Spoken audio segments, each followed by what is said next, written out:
Hi, my name is Shogordhan. So today I'm here to talk about Scroll2Learn. Okay, so what exactly is Scroll2Learn is going to do? It is going to solve the problem of social media addiction. Students today are wasting hours of time on scrolling, which is a serious problem in this country. Everyone is stick to their screens. Everyone don't know how much time they are spending on reels and this stuff. So we are going to solve this problem, and we are going to do this in the theme of smart education, right? So what exactly are we going to do?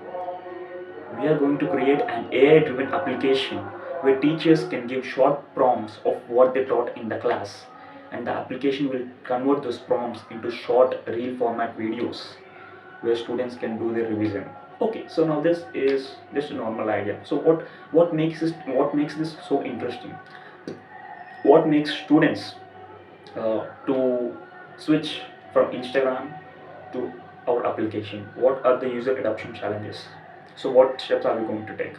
So we are going to have some interesting features. Okay, so what are we going to do? We are going to have memes and animations in the real templates. Okay, so after completing the class, let's say they have operating system explained today. Okay, let's say they have deadlock. Okay, concept of deadlock. So you will be having like three spider-mans pointing at each other, where like they represent three processes. Which process? Okay, they don't know which process should go first because all the three processes want the same resources, right?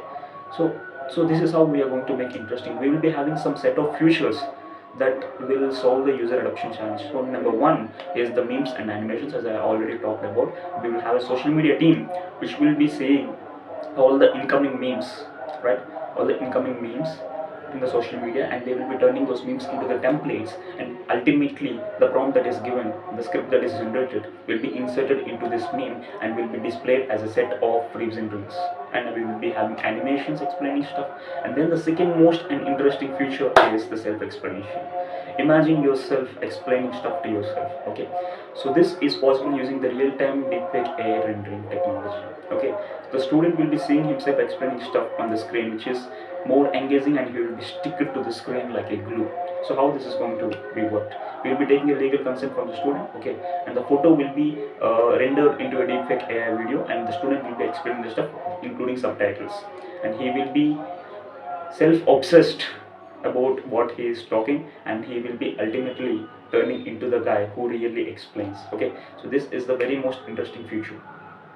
Everyone are self-obsessed, and we are going to use the self-obsession as a user adoption tactic, right? And the student will love the learning. And we will be also having the next feature called famous people explaining the stuff. Everyone have their favorite people. Okay, so we'll be taking some list of celebrities, and we'll be taking the legal consent. Okay, and you can select the celebrity, and that celebrity will be explaining the stuff to you using the deepfake technology. So these are some of the features we are including to put the user adoption. And we are also putting healthy competition, right?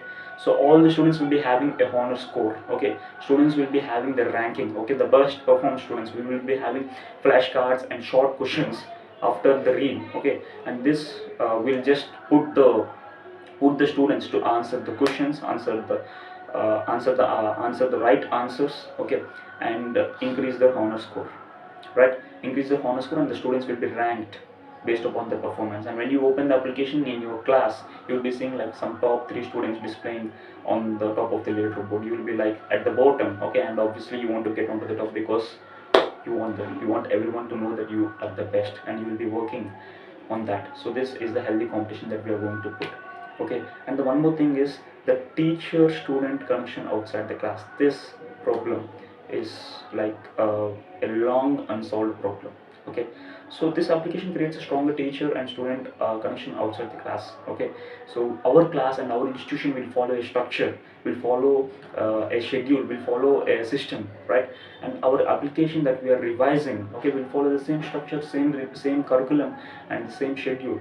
Okay, and you don't have to keep searching for the other sources that follow the structure of your institution, right? So that is the most important thing. This will follow the same structure. So these are some of the highlight points of our application. As soon as the prototype submission is available in the website, we will be submitting a primitive prototype of our application. Okay, and you should go through the you should go through the PowerPoint presentation that we've given. I know PowerPoint presentations are not good, but yeah, the PowerPoint presentation will give a brief introduction of about what Scroll to Learn is, and as soon as the prototype submission cell opens, we will be submitting the prototype. And this is going to be damn interesting, and this idea, this Scroll to Learn, will definitely make a difference in our society, difference in our country. Okay, that is what I guarantee. Right, thank you so much. Welcome.